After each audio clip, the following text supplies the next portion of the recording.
What's going on? It's Odom Blue, and welcome to episode 2 of Today in Hip Hop. That's right, back-to-back episodes. I'm out here working overtime, and it feels so sublime. So, in this episode, I'd like to wish a happy birthday to Rick Rubin and Timbaland, two of my producing inspirations. Just occurred to me that they were both born on the same day, so I wanted to take this time to discuss their impact on the music, what made their style so fresh and entertaining and interesting, and the influence that they had on me.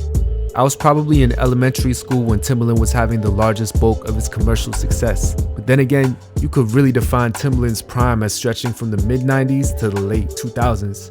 Since you can't deny era-defining tracks like One in a Million and of course Pony. And listening to these tracks opened my mind for the possibilities of non-sample based production. Now of course, we all know Timbaland uses samples. Big Pimpin', Suit and Tie, the list goes on.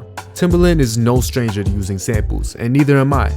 When I first started making beats, my biggest influence was J Dilla, and J Dilla continues to be a big influence on me to this day. And when I first started out, I wanted to make beats just like him. Sample based, mellow, chopped up, the type of beats that would make the listener want to check out the original and say, how did he do that?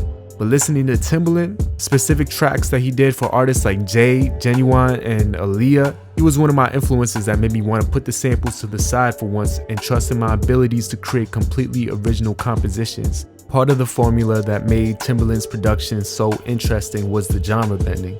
His R&B productions would often have the hardness of a hip-hop track. In this current era of hip-hop, I feel like there's so much emphasis being placed onto the bass.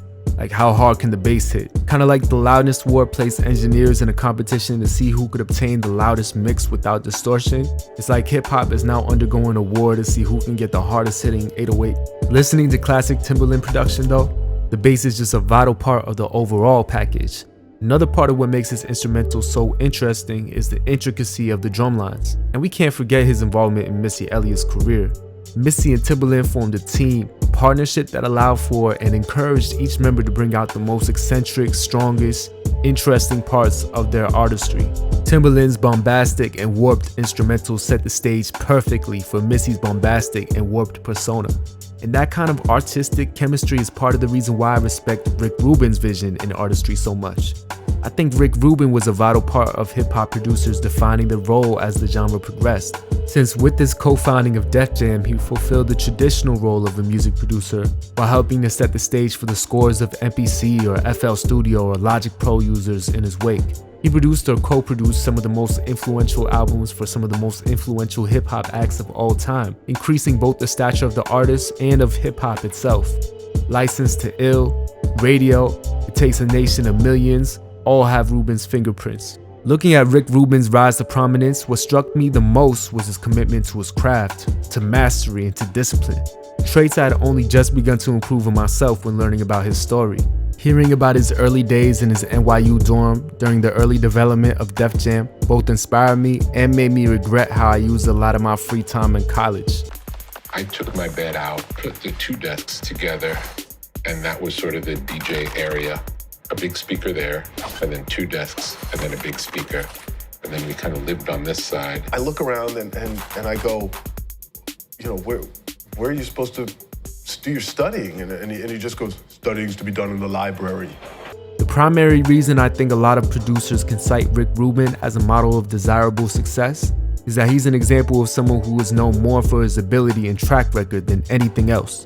Rick Rubin has not been the subject of a lot of controversy across his career that spans almost 40 years, and music production seems to attract a lot of introverts. That is, at least in hip-hop and other genres where the basis of the music is mostly electronic. I think the idea of not having to be on stage and not being expected to interact with the public and the media as much as a recording artist is a desirable draw. By all appearances, he is someone who is a model of what can go right when you focus on the music and eschew industry drama and politics. Just watch this interview between him and Kendrick Lamar. In fact, it comes across more like a conversation than an interview, as the best interviews tend to. It's really beautiful. It's a great journey you're on. Appreciate it. A moment between two figures in the music industry still known for their genuineness and an industry notorious for stripping that quality away. I hope anyone with an interest in the arts watching this right now can attain their goals and still come out the same way. It's something to aspire to. Thank you for tuning in to episode 2 of Today in Hip Hop. Stay tuned for more episodes and more content on this channel and the Last Sun Music channel. Once again, it's Odom Blue. Thank you for watching.